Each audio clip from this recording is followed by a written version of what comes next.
Olá pessoal, vamos fazer a nossa revisão então do capítulo 16 do livro chamado O que entra na mente e o que sai dela. A minha voz está um pouco rouca, tá? Eu estava resfriado, mas vamos lá.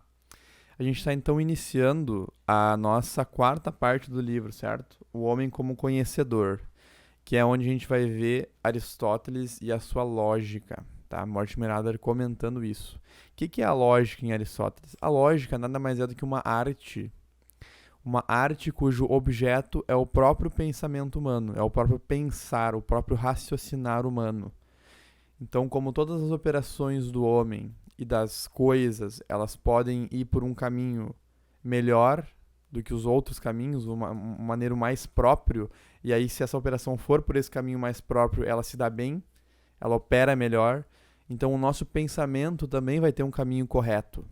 E a lógica vai estudar qual é esse caminho correto, quais são as maneiras de pensar, as maneiras de raciocinar corretamente. Tá? Então esse vai ser o foco da lógica. Dentro da lógica aristotélica existem várias sub-áreas. Por exemplo, a dialética, a analítica. Tá? Então a gente vai ir conversando sobre isso ao longo do tempo, ao longo dessas aulas aqui. Tá? Então, para revisar esse capítulo aqui, o capítulo 16, o que entra na mente, o que sai dela, a primeira coisa que a gente tem que entender aqui é que em Aristóteles todo o pensamento, tudo aquilo que está na mente, se originou de alguma forma por meio dos sentidos, certo? Porque as nossas experiências elas envolvem os sentidos em primeira instância, tá? Então os nossos 5 sentidos são como que janelas que temos para que a realidade nos invada. E por meio dessa invasão da realidade, nos nossos sentidos, ou seja, de um movimento que vem de fora, se lembra aquilo que eu já comentei com vocês, de que nada move a si mesmo, nem mesmo os nossos sentidos. Então, por exemplo, o meu olho, ele é afetado pela realidade, a realidade move o meu olho, certo? A realidade afeta o meu olho de tal maneira com que o ato, o resultado dessa afetação, vai ser a visão que eu tenho, isso que as coisas que eu estou enxergando. Então as coisas, a realidade começa afetando os nossos órgãos corporais, dos 5 sentidos, e a gente tem aquela desorganização de estímulos, certo? Então ó, o tato ele tem uma certa dimensão de sentido, né? O do tato, os olhos, né? A visão tem essa dimensão, dimensões diferentes, certo? Visão, olfato, paladar, tato e por aí vai.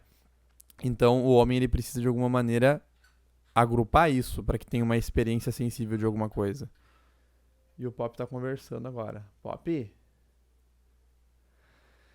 E, bom, então aqui ele diz, né, que os sentidos são as janelas ou portas da mente. E ele vai introduzir nesse capítulo também a questão da doxa e da episteme, tá? Então ele inicia ali o capítulo falando da opinião e do conhecimento. Não há conhecimento falso. Por que não há conhecimento falso? Porque quando estamos falando de conhecimento, já está embutido aí dentro, implícito, que conhecimento é realmente deter a verdade sobre aquele ser. Conhecer as causas daquele ser. Isso que é conhecimento. Eu não conheço as causas falsas, certo? Eu não as conheceria se eu tivesse errado. Entende? Então, o conhecimento, ele já vai presumir que se for um raciocínio, as minhas premissas eu já sei, eu já detenho elas como verdadeiras, já são verdadeiras, e a minha conclusão que eu derivo dessas premissas é uma conclusão válida, que se segue das premissas mesmo. Isso é conhecimento. Se houver algum desvio aí nesse raciocínio, isso não vai ser conhecimento. Vai ser um raciocínio inválido. Tá? Então, o conhecimento já detém essa questão de ser verdadeiro. E se for um raciocínio de ser válido. Tá? Enquanto que a minha opinião, eu não detenho conhecimento ainda, talvez, eu tenho apenas uma opinião, ela pode ser falsa. Por exemplo, eu não sei se hoje está chovendo, eu não olhei para fora ainda, mas eu acho que tá. De repente eu ouvi um barulho de água, então eu acho que está chovendo, essa é a minha opinião. Mas eu não detenho esse conhecimento, eu não verifiquei, eu não experienciei. Então eu abro a janela e eu vejo que aquele barulho de água era simplesmente o ar-condicionado ali que estava pingando no chão, causando esse barulho. Então a minha opinião era falsa.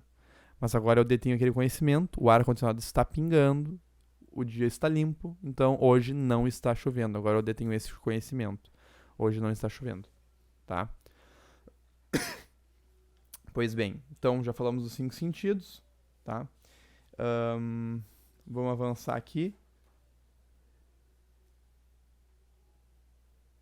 Acontece que depois que a gente é invadido pela realidade, por meio dos nossos sentidos, ou seja, a gente tem uma dimensão passiva aí, né? A realidade nos afeta.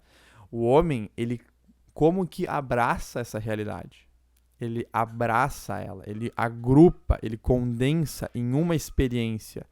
Os vários sentidos fornecem vários sentidos de diversos locais, e aí eu preciso de um órgão interno agora já, que vai agrupar esses diversos sentidos em uma experiência, ou seja, em um sentido comum, que é o nome da faculdade que se dá. Essa faculdade que a gente tem interna, o sentido comum, essa faculdade é responsável por agrupar os diversos estímulos sensíveis, os diversos órgãos em uma experiência, uma percepção ali.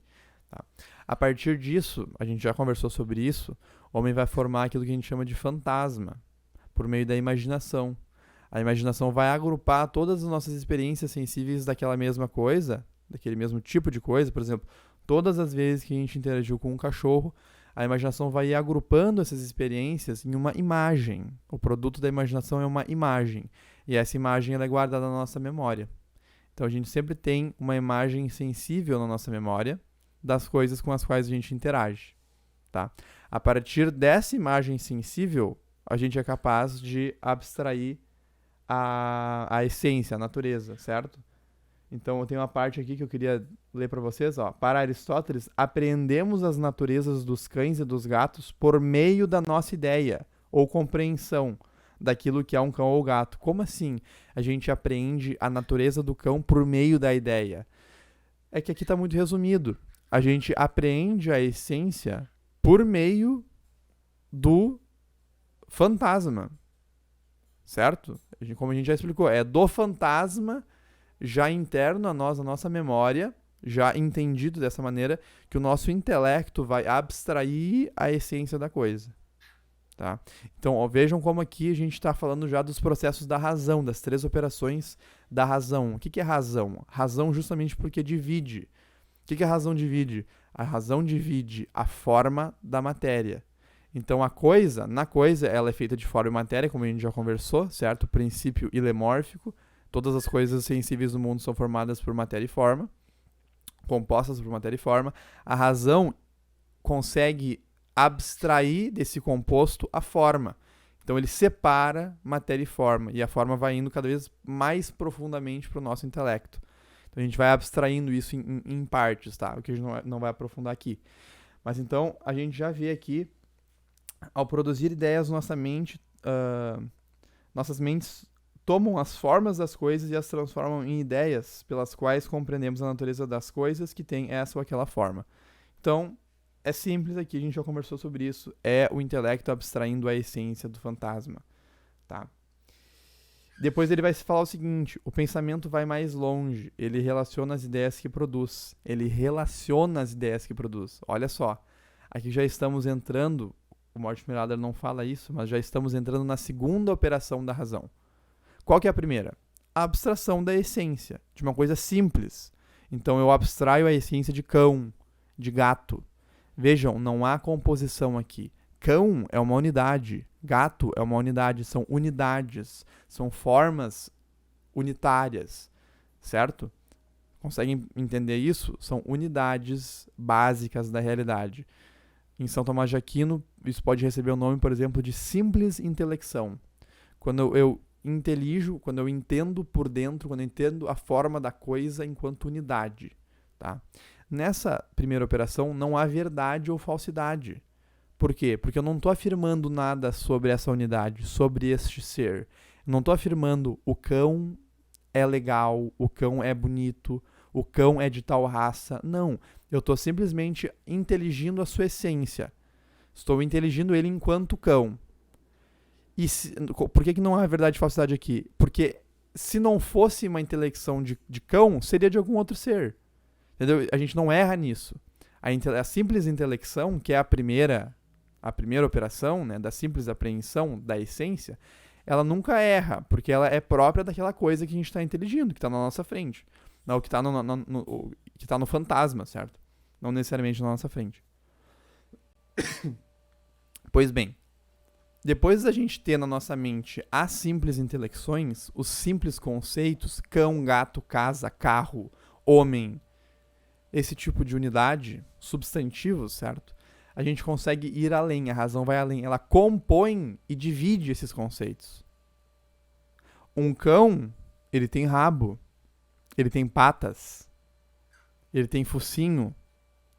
O cão, ele pode ser preto. Onde é que está a composição aqui? O cão é preto. O cão, unidade cão, é preto. Unidade preto. Eu ligo essas duas unidades de maneira que eu tenha o cão ligado com o conceito de preto. Então eu afirmo, o cão é preto. Aqui no meio, a cola que une essas duas coisas é uma cópula. Cópula, porque copula os dois conceitos. O conceito de cão e o conceito de preto. Aqui, através dessa cópula, o cão é preto, entra a questão da verdade e da falsidade. Porque aqui eu já estou usando a minha consciência, no nível consciente de afirmar ou negar algo sobre essa coisa com a qual eu experienciei. Então eu tenho na minha frente um cão e eu digo o cão é preto. Isso pode ser verdade ou falso. O cão pode não ser preto, eu posso ter errado nesse meu pensamento. Certo? Porque eu estou copulando, a partir da cópula eu já posso errar. Já entra a questão da opinião, da proposição.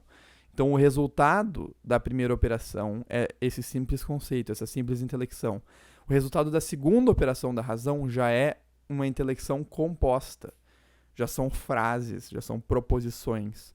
X é Y, o cão é preto, a casa é grande. Tá?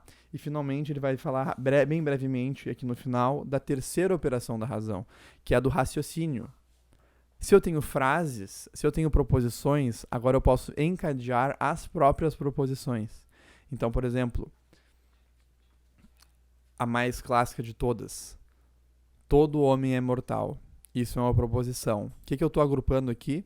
Isso é resultado de uma segunda operação da razão, certo? Todo homem é mortal. Eu estou agrupando homem e mortal. E estou colocando um modificador aqui para dizer que é todo homem, não apenas alguns, certo? E copulando isso com mortal. Então, homem e mortal eu estou agrupando e dizendo todo homem é mortal. Então, isso é uma união de dois conceitos. Existe uma cópula é aqui no meio. Então, é uma composição. Resultado da segunda operação da razão. E o resultado da primeira são os conceitos, cada uma das minhas mãos. São os conceitos simples que eu agrupei, certo? Agora, eu vou fazer o seguinte. Aqui tem todo homem é mortal. Só que eu vou botar aqui embaixo agora, Sócrates é homem. Estou agrupando Sócrates, estou agrupando homem. Mais um resultado da segunda operação da razão. Tá? Minha segunda proposição. Dessas duas proposições, todo homem é mortal e Sócrates é homem, eu vou inferir, porque se segue necessariamente dessas premissas, eu vou inferir que Sócrates é mortal.